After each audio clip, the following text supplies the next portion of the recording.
კიდევ ერთხელ მოგესალმებით პოსტივის საინფორმაციო სამსახური აგრძელებს თქვენთვის მუშაობას მე ლევან წუწუნავა ვარ. პარლამენტის თავმჯდომარის ოფიციალური ვიზიტი თურქეთში გრძელდება დღეს შალვა პაპუაშვილის სიტყვით გამოვა საპარლამენტთაშორისო კავშირის ასამბლეაზე. ღონისძიებაში 157 ქვეყნიდან 2500-ზე მეტი სტუმარი მონაწილეობს.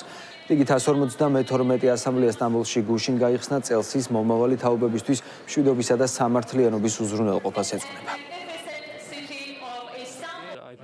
ჩვენ სოფლიო საპარლამენტო კავშირს ზოგადად ვიყენებთ იმ ქვეყნების პარლამენტების დელეგაციებთან შესახვედრად, რომლებიც გეოგრაფიულად შორს არიან საქართველოდან და ჩვენ არ გვაქვს ხშირად შეხვედრების შესაძლებლობა.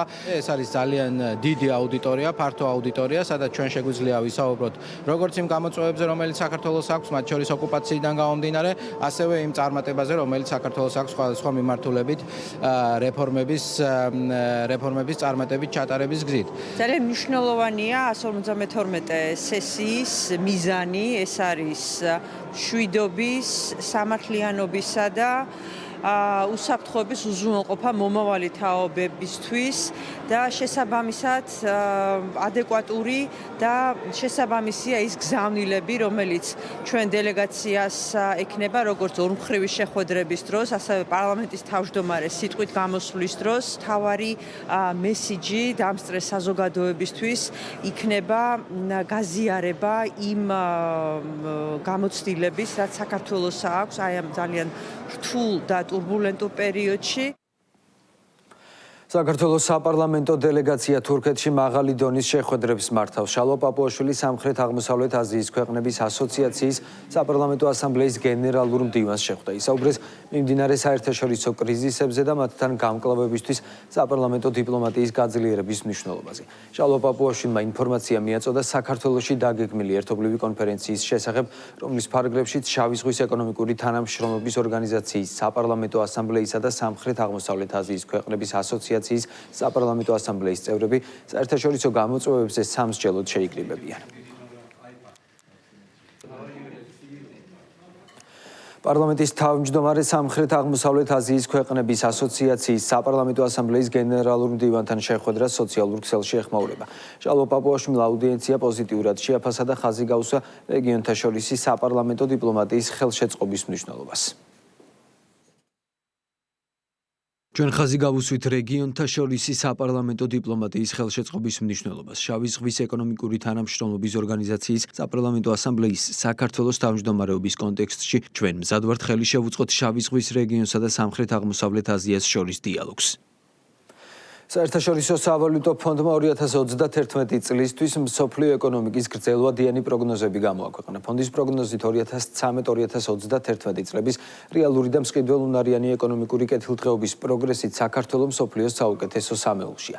ევრაზიაში კი პირველ ადგილს იკავებს. სავალუტო ფონდის შეფასებით საქართველოს რეალური ეკონომიკა 1 წულზე 2024-2026 წლებში ჯამში 25.7%-ით იზრდება, რითაც მსოფლიოში 3 წლიანი ზრდის ტემპით მეორე ადგილზე გადის. ამ 8 წლიან პერიოდში საქართველოს რეალური ეკონომიკა 1 წულზე 61%-ით იზრდება. 9 წლიანი პროგრესით კი მსოფლიოს საუკეთესო სამეულში მოხვდა. 2024-2031 წლებში 1 წულზე მყიდველუნარიანი ნომინალური ეკონომიკის 8 წლიანი ზრდის ტემპით საქართველო ევრაზიაში პირველობს. კვლევის თანახმად ამ პერიოდში კეთილდღეობის ეს მაჩვენებელი საქართველოში 91%-ით იზრდება და 2031 წლისთვის $47,750 გადააჭარბებს. სავალუტო ფონდის პროგნოზით ამერიკულ დოლარში საქართველოს ნომინალური ეკონომიკის ზრდის საშუალო ტემპი 2022-2031 წლებში 10% იქნება. აღსანიშნავია, რომ მაღალშემოსავლიანი ქვეყნის სტატუსის მოპოვების პერსპექტივა საქართველოს უკვე 2028 წლიდან იხსნება.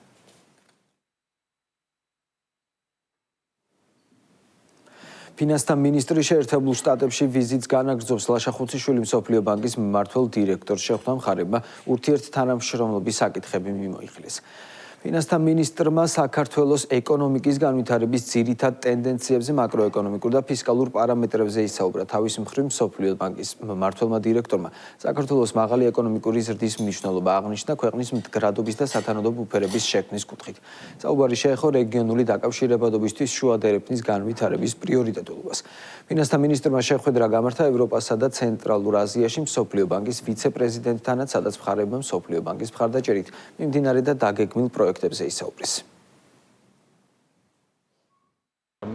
გადაიხილეთ საქართველოსა და მსოფლიო ბანკის თანამშრომლობა, რომელიც მოიცავს ძალიან ბევრ პრიორიტეტულ მიმართულებას, რომელიც სრულ თანხვედრაში არის საქართველოს მთავრობის პრიორიტეტებთან. ეს იქნება ინფრასტრუქტურის მიმართულება, თუ ეს იქნება რეფორმების განხორციელების მიმართულება. Ცალსახად აღინიშნა მსოფლიო ბანკისგან ის წარმატება, როგორც რეფორმების განხორციელების მიმართულებით, ასევე ეკონომიკური განვითარების მიმართულებით, რომელთაც საქართველოს გამორჩეული არა მხოლოდ რეგიონში, არამედ მსოფლიოში. ბოლო 5 წლის პროგნოზით საქართველოს არის ერთ-ერთი ყველაზე სწრაფად მზარდი ეკონომიკა. ამ მიმართულებით მსოფლიო ბანკმა დაადასტურა თავისი მხარდაჭერა საქართველოში, როგორც რეფორმების განვითარების მიმართულებით, ასევე ინფრასტრუქტურული პროექტების დაფინანსების მიმართულებით. განათლების, მეცნიერებისა და ახალგაზრდობის მინისტრმა ნიუ-იორკში გაეროს მიერ ორგანიზებულ ახალგაზრდობის ფორუმში მიიღო მონაწილეობა. გივი მიქანაძემ ღონისძიების მონაწილეებს სიტყვით მიმართა და მათ ახალგაზრდობის პოლიტიკის განვითარებისა და სერვისების გაუმჯობესების მიზნით ბოლო წლებში საქართველოს მთავრობის მიერ განხორციელებული ინიციატივები გაცნო. ფორუმი გაეროს ეკონომიკური და სოციალური საბჭოს ორგანიზებით ჩატარდა და მიზნად ისახავდა 2030 წლისთვის მდგრადი განვითარების მიზნების განხორციელების ხელშეწყობას და ამ პროცესში ახალგაზრდების როლის გაძლიერებას. შესაძლებლობა მქონდა სიტყვით მიმემართა დამსწრე საზოგადოებისთვის, რა დროსაც გავაჟღერე იმ კონკრეტული პროექტების შესახებ, რომელიც განსაკუთრებით ბოლო წლებში ახალგაზრდობის ჩართულობითა და მათი განვითარების მიზნით მიმდინარეობს საქართველოში, როგორც ცენტრალურ, ასევე ადგილობრივ დონეზე და რამდენად პრიორიტეტული არის ქვეყნისთვის ახალგაზრდობის განვითარების ხელშეწყობა და რა ნაბიჯები ითქმევა, როგორც პოლიტიკურ, ასევე პრაქტიკულ დონეზე, იმისთვის, რომ ახალგაზრდობის განვითარებას მაქსიმალურად ხელი შეეწყოს. ამ ფორუმმა შესაძლებელი გახადა, რომ საქართველოს გამოცდილება გაცნობოდა მსოფლიოს არაერთი ქვეყანა, რაც რა თქმა უნდა მნიშვნელოვანია ქვეყნის წარმომადგენლობითი კომპონენტისთვის. გერმანიის საგარეო საქმეთა სამინისტროს ოფიციალურ ვებგვერდზე საქართველოსთან დაკავშირებით მონაცემები კვლავ არ განახლებულა. საქართველოს პრეზიდენტად ისევ სალომე ზურაბიშვილი, საგარეო საქმეთა მინისტრად კი ილია დარჩიაშვილია მითითებული. საკითხთან დაკავშირებით ტელეკომპანია რუსთავიორის ეთერში ისაუბრა საგარეო საქმეთა მინისტრმა. ბაგა ბოჭორიშვილის თქმით, სამწუხაროა, რომ ქართული მხარის მოთხოვნის მიუხედავად გერმანიის საგარეო უწყება მონაცემებს არ ცვლის. რეგიტა დიალოგის არსებობა. შეიძლება ითქვას, რომ გერმანიამ რაღაც გერმანული სიზუსტის შესახებ გერმანიის საგარეო საქმეთა სამინისტრომ დაამსხვრია მითი ამ სიზუსტის შესახებ. კი, აგერ უკვე ფაქტიურად მეორე წელი მიდის ცვლილებების ასახვა არ ხდება გერმანიის საგარეო საქმეთა სამინისტროს საიტზე. ეს უბრალო მარტივი რაღაც კითაც კი გამოიყენება რაღაც ინსტრუმენტად, ხო, სხვა ამის ინსტრუმენტალიზაციაც კი ხდება და ეს ძალიან გულდასაწყვეტია, იმიტომ რომ არაფერი ამაში არ არის. ჩვენ გვაქვს კომუნიკაცია გერმანულ მხარესთან, მე ძალიან ხშირად ვესაუბრები ჩემს გერმანელ კოლეგებს, მათ შორის საგარეო საქმეთა სამინისტროში, ეს კავშირები არსებობს, კომუნიკაცია არსებობს და რა თქმა უნდა დასანანია, როდესაც ვხედავთ ჩვენ, რომ გერმანიის საგარეო საქმეთა სამინისტრო ჯიუტად არ აკეთებს ამ პატარა ნაბიჯის გადადგმასაც კი იმისათვის, რომ უბრალოდ სწორი ინფორმაცია ასახოს საკუთარ ვებგვერდზე, მაშინ როდესაც საქართველოს მხარე ამას ითხოვს. ლუბრყვილოები ჩვენ ვერ ვიქნებით, რომ 2 წელიწადია ტექნიკური ხარვეცი ვერ გაასწორა თელმა გერმანიის საგარეო საქმეთა სამინისტროს თანამშრომლებმა. რა თქმა უნდა, ამას ჩვენ ვერ მივიღებთ როგორც ტექნიკურ ხარვეს. მეორე დღეა პოლიტიკური შეფასებების თემაა ნაციონალური მოძრაობის თავმჯდომარის განცხადება, სადაც ის ეკლესიას მოედნად მოიხსენიებს და აცხადებს, რომ ოპოზიციას ამ მოედნაზე შესვლისთვის საერთო გზავნილის პრობლემა აქვს. მმართველი გუნდისთვის ეს განცხადება ნაცმოძრაობის ფარისევლურ სახეს ყველაზე კარგად გამოხატავს. როგორც ქართულ ოცნებაში განმარტავენ, ოპოზიციონერები ეკლესიას პოლიტიკურ მოედნად აღიქვამენ. მმართველი გუნდი ნაცმოძრაობის მიერ ეკლესიისა და პატრიარქის წინააღმდეგ წარმოებულ კამპანიას იხსენებს. მაგიტომ ვეძახით ჩვენ უსამშობლოებს და უღმერთოებს, ახლა ამ შემთხვევაში უკვე სარწმუნოებას და ეკლესიას შემოიხსენებიან როგორც რაღაცა სათამაშო მოედანს და ეს კიდევ ერთხელ მეტყველებს, როგორი ფარისევლები არიან, როგორი ყალბები არიან, როგორი თვალთმაქცები არიან და იქიდან გამომდინარე, რომ რაღაცა პოლიტიკური დივიდენდები დაიწერონ, ბეხა გადაწყვიტეს რომ მივიდნენ ეკლესიაში და აღსარება ჩააბარონ. ეს კიდევ ერთხელ მეტყოლებს თუ როგორი უპრინციპო ადამიანები არიან და მაქედან გამომდინარე აქვს ზუსტად ის განაჩენი გამოტანილი ჩვენი მოსახლეობისგან რაც აქვთ. ლექსიკა, რომელიც იქნა გამოყენებული ეკლესიის თემატიკასთან მიმართებით, წარმოაჩენს კიდევ ერთხელ ამ შემთხვევაში მათ ძალიან ისეთ მომხმარებლურ დამოკიდებულებას, რაოდენ ცუდი მოსასმენიც არ უნდა იყოს ეს და ინტერესი იმისა, რომ უბრალოდ საკუთარი მერკანტილური, პოლიტიკური მიზნების მისაღწევად გამოიყენონ ამ შემთხვევაში ეკლესიასთან რაღაც თუნდაც დაახლოების სურვილი. ჩვენი საზოგადოების უდიდესი ნაწილი ამ ყველაფერს სათანადოდ აფასებს და ის რომ ამ თვალსაზრისით საზოგადოება სავსებით სწორ ანალიზს აკეთებს, არაერთხელ იქნა გამოხატული მათ შორის საარჩევნო შედეგებში.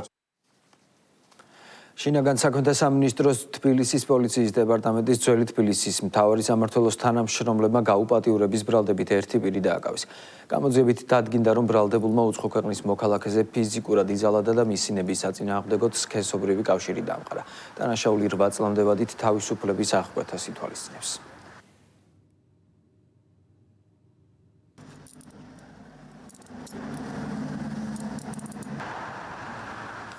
ქვემო ქართლის პოლიციამ ნარკოდანაშაულის ბრალდებით 3 პირი დააკავა, ამოღებულია განსაკუთრებით დიდი ოდენობით სხვადასხვა სახის ნარკოტიკი. ბრალდებულების პირადი და საცხოვრებელი სახლების ჩხრეკისას, ასევე საგამოძიებო ექსპერიმენტის დროს მათ მიერ მითითებული ადგილებიდან სარეალიზაციოდ დაფასებებული სხვადასხვა სახის დიდი და განსაკუთრებით დიდი ოდენობით ნარკოტიკული საშუალება ნივთმტკიცება და ამოღებული. დანაშაული 20 წლამდიან უვადო თავისუფლების აღკვეთას ითვალისწინებს.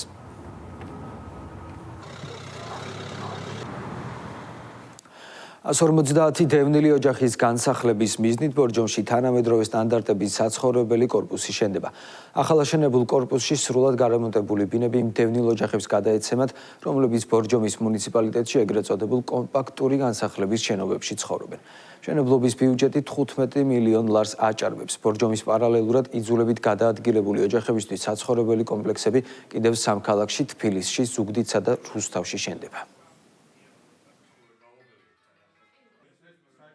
დევნილ მოსახლეობასთან ერთად იმ ოჯახებთან, ოჯახის წევრებთან ერთად მოვინახულეთ ფაქტიურად უკვე დასრულებული, გარემონტებული ბინები, რომლებიც აქ უნდა გადმოვიდნენ, აქ უნდა იცხოვრონ. 150 ოჯახზე არის გათვალისწინებული ეს კორპუსი და მთლიანად ბორჯომში დევნილთა განსახლების პრობლემა დაიხურება. მოვინახულეთ ბორჯომში მიმდინარე მშენებლობა, რომელიც დასასრულ ფაზაშია, უკვე მიმდინარეობს შიდა სარემონტო სამუშაოები და მალე დაიწყება კეთილმოწყობის სამუშაოები. დიდი სურვილი და მოლოდინი მქონდა, რომ ბორჯომში დაგვასახლებდნენ და ხდება ესე პროექტი ძალიან მომწონს.